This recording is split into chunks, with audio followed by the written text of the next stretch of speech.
안녕하십니까, 공매아재입니다. 추석 연휴 잘 보내셨습니까? 좋아요, 구독, 알림 설정 제게 큰 힘이 됩니다. 오늘은 많은 분들이 관심이 있지만 정확한 내용을 몰라서 늘 망설이시는 내용, 농지연금에 대한 안내를 좀 드리고자 합니다. 농지연금에 대한 문의는 많이 있었는데 제가 그동안 영상을 준비를 못했어요. 그래서 오늘 농지연금에 대한 이야기를 한번 구체적으로 해볼까 합니다.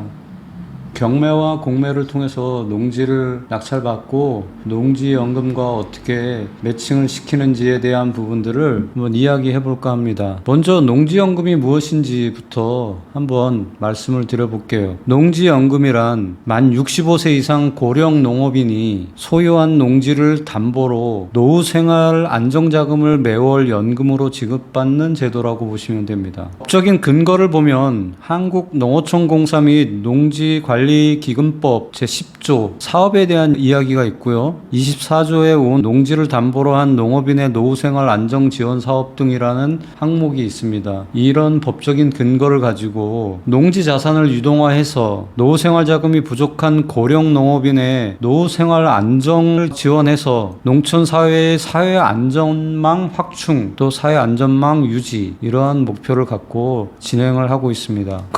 이런 농지연금의 장점으로는 어떤 것들이 있는지 한번 살펴볼까요? 첫 번째는 부부의 종신지급이 가능하다. 농지연금을 받던 농업인이 사망할 경우에 배우자의 사망 시까지 계속해서 농지연금을 받을 수 있습니다.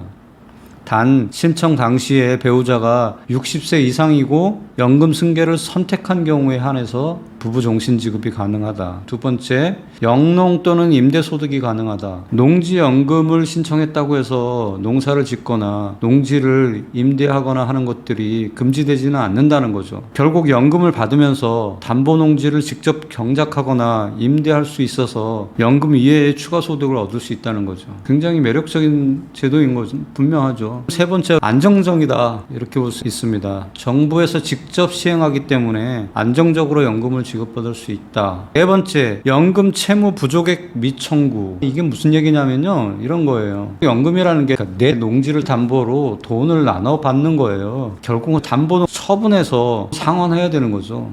남는 금액이 있으면 유가족에게 줍니다. 근데 모자란다, 그런 경우에 청구하지 않는다는 거죠. 큰 장점 중에 하나죠. 다섯 번째, 재산세가 감면됩니다. 농지연금을 신청한 담보농지에 관해서는 6억 원 이하의 농지는 재산세를 전액 감면해 주고요. 6억 원이 초과되는 농지는 6억 원까지 재산세를 감면해 줍니다. 이것도 굉장히 큰 장점이죠. 노후를 안정되게 하는 제도로 시작한 거기 때문에 재산세를 면제해 주는 특혜를 주고 있는 거죠. 그 다음에 가입 요건을 한번 볼까요? 농지연금의 가입 요건은 세 가지가 있어요. 첫 번째, 가입 연령에 제한이 있죠. 신청하는 연도의 말일 기준으로 농지 소유자 본인이 만 65세 이상이어야만 합니다. 이 연령은 민법상 연령을 말하고 주민등록상 생년월일을 기준으로 계산을 하게 됩니다. 실제 나이가 65세 넘었는데 그래도 주민등록상 65세가 안 되면 해당이 없다는 거죠. 두 번째, 영농 경력이 있어야 합니다. 신청인의 영농 경력이 5년 이상이어야 됩니다. 농지연금을 신청하겠다고 생각한다면 65세 이상부터 신청할 수 있으니 그러면 60세부터 영농을 해야 65세가 되는 해에 신청할 수가 있겠죠. 이게 가장 빠른 방법이겠죠. 영농하지 않던 분이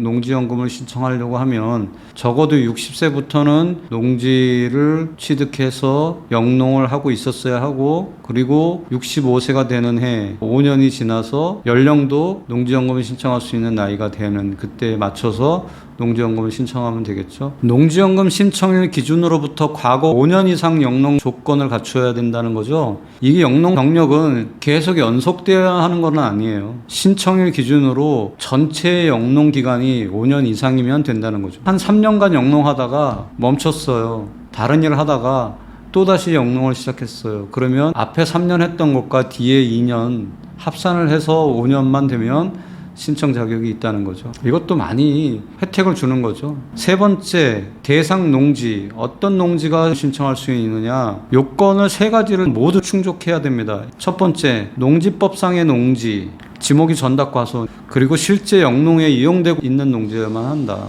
두 번째, 사업 대상자가 2년 이상 보유한 농지여야 한다. 다만 상속받은 농지는 피상속인의 보유기간도 포함한다. 그러니까 아버지가 돌아가시면서 농지를 상속받았다.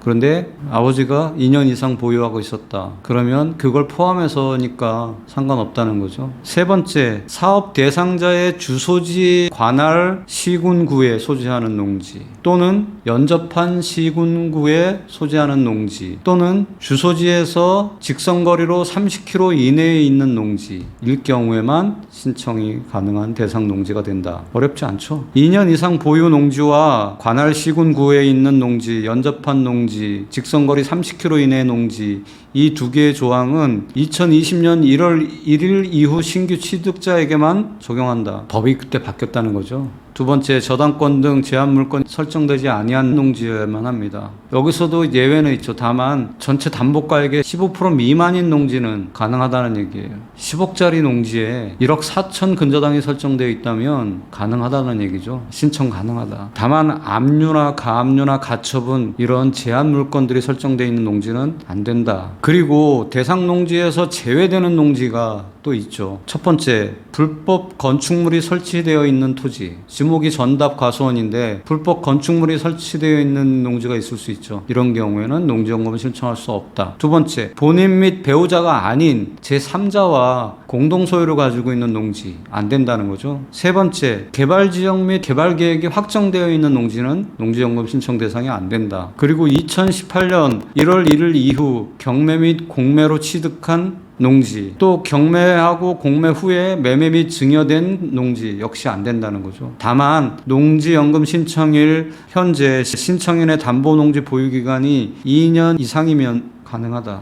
결국 간단하게 쉽게 말씀드리면 경매나 공매로 취득한 농지인 경우에는 신청일 현재 신청인이 2년 이상 보유하고 있었다면 가능하다는 얘기죠. 이런 법 개정이 왜 이루어졌냐면 사람들이 경매나 공매로 농지를 취득한 다음에 곧바로 농지연금을 신청하는 일들이 비일비재하게 많이 늘어났던 거죠. 그래서 2년 이상 보유를 전제로 법 개정이 있었어요. 경매나 공매로 농지를 취득했으면 적어도 2년 이상 지난 다음에 농지연금을 신청할 수 있다. 그러면 자 봅시다. 65세 이상이 되면서 농지연금을 신청하려면 5년 이상 영농 경력이 있어야 되고 농지를 경매나 공매로 취득해서 2년 이상 보유해야 되니까 적어도 60세 이전에 경매나 공매로 낙찰받고 그 다음에 5년 동안 영농을 하면 보유 2년 넘기고 영농 5년 넘기니까 65세 됐을 때 농지연금을 신청할 수 있게 되겠죠. 이런 것들을 잘 계산하셔서 낙찰받으시거나 하시면 될 것 같아요. 다음, 담보농지의 가격을 평가하는 방법 한번 알아볼까요? 부동산 가격 공시에 관한 법률에 따라서 개별 공시지가의 100% 또는 감정평가 및 감정평가사에 관한 법률에 따른 감정평가 가격이 90% 중에 하나 가입자가 선택할 수 있습니다. 개별 공시지가의 100%, 감정가의 90%둘 중에 선택을 하라는 거죠. 더 많이 나오는 금액 선택해야 되겠죠. 네. 근저당권 설정, 순위 설정은 당연히 1순위로 하겠죠. 아까도 설명드렸지만 15% 이내일 때 1순위로 근저당이 설정돼 있어도 가능하다고 했잖아요. 그러면 2순위로도 담보 설정이 가능하다. 그렇게 보시면 되겠습니다. 농지연금의 지급 방식을 한번 살펴보겠습니다. 농지연금은 종신형과 기간형이 있습니다. 종신형은 사망 시까지 연금을 수령하는 거고 기간형은 설정 기간 동안 연금을 수령하는 방법입니다. 종신형은 첫 번째 정액종신형이 있습니다. 정액종신형은 가입자 사망 시까지 매월 일정한 금액을 지급하는 방식입니다. 두 번째, 전후 후박형 방식이 있습니다. 가입 초기 10년 동안은 좀 많은 금액을 받고 11년부터는 좀 적은 금액을 받게 선택할 수도 있다는 거죠. 세 번째, 일시 인출형 방식이 있습니다. 일시 인출형은 총 지급 가능 금액의 30% 이내에서 필요 금액을 수시로 인출할 수 있는 유형입니다. 기간형은 첫 번째, 기간 정액형 방식이 있습니다. 가입자가 선택한 일정 기간 동안 매월 일정한 금액을 지급받는 유형입니다. 정액 종신형과는 기간이 다른 거죠. 종신형은 사망 시까지인데 여기서 기간 정액형은 정해놓은 기간 10년이면 10년, 15년이면 15년, 20년이 20년 아니면 짧게 5년이면 5년 그렇게 기간을 정해놓고 매월 일정액을 나눠서 받는 거죠. 그 다음에 경영 이항형이라는 게 있습니다. 지급기간 종료 시 공사의 소유권 이전을 전제로 더 많은 연금을 받는 유형입니다. 아예 소유권을 넘기겠다 이렇게 하면 더 많은 연금을 주겠다는 거죠. 지급 방식별 가입 가능 연령이 다릅니다. 종신형과 경영 이항형 이런 경우에는 만 65세 이상이면 가능합니다. 기간 정액형 5년을 선택하겠다. 만 78세 이상만 신청이 가능합니다. 기간 정액형 10년을 선택하겠다. 만 73세 이상만 가능합니다. 기간 정액형 15년 이런 경우에는 만 68세 이상이면 신청할 수 있다는 거죠. 자, 적용 금리를 한번 보겠습니다. 나중에 상환해야 될 때를 대비해서 얘기하는 겁니다. 연금 받는 거는 대출과 아주 다르지는 않아요. 내 농지를 담보로 잡고 생활 자금을 받는 거죠. 그런데 이게 대출과 성격이 다르지 않아요. 나중에 갚아야 될 거기 때문에. 말이 연금이지 사실은 내 농지를 담보로 돈을 쓰는 거죠. 이걸 대출이라고 명명하지 않고 금리가 싸니까 연금이라고 명명한 거예요. 주택으로 대출 일으켜서 주택 연금을 하는 거랑 별반 다를 게 없는 거예요. 가끔 가다가 농지연금을 국가에서 주는 공짜 돈이라고 생각하시는 분들이 있는데 이건 그거 아닙니다. 내 농지를 담보로 대출을 땡겨 쓰는 거랑 별반 다르지 않아요. 근데 이율이 굉장히 싸기 때문에 연금이라고 부르는 거죠. 여기서 신청자가 다음 한 가지를 선택할 수 있습니다. 고정금리 2%를 선택하거나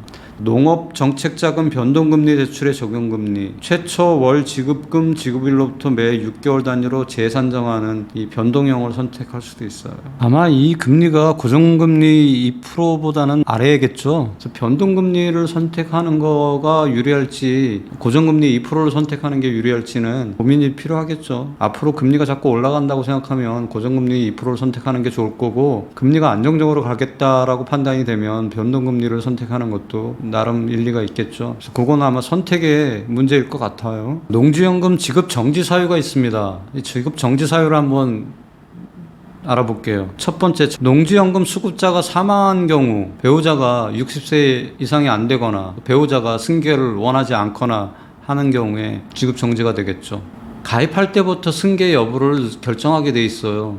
가입할 때 비승계로 가입했으면 승계가 안 됩니다. 두 번째, 농지연금 수급자가 사망한 경우로서 승계 조건 가입 배우자가 있는 경우에 배우자가 6개월 이내에 담보농지의 소유권 이전 등기를 마치지 못하거나 농지연금 채무의 인수를 거절하는 경우 지급 중지가 된다는 거죠. 세 번째, 농지연금 수급자가 담보농지의 소유권을 상실한 경우, 당연하겠죠. 농지연금 채권이 저당권의 채권 최고액을 초과할 것으로 예상되는 경우로서 공사의 채권 최고액 변경 요구에 응하지 아니한 경우, 농지연금을 주는 금액이 채권 최고액을 넘어선다, 이런 경우에 채권 최고액을 증액하자고 요구하는데 그거를 응하지 않는다, 이런 경우에는 농지연금을 정지시킨다는 거죠. 담보농지에다가 제한물권 등을 설정하는 경우에, 물론 후순이라도 제한물권을 설정하는 경우에, 이런 경우에도 동의 없이 설정하는 경우에는 지급정지가 된다는 거죠. 여섯 번째, 담보농지가 전용 등으로 더 이상 농지로 이용될 수 없게 되는 경우, 그렇죠. 농지연금인데 농지로 사용되지 않고 다른 용도에 전용된다, 그럼 농지연금의 의미가 없어지는 거죠. 이럴 때는 연금이 정지된다는 거죠.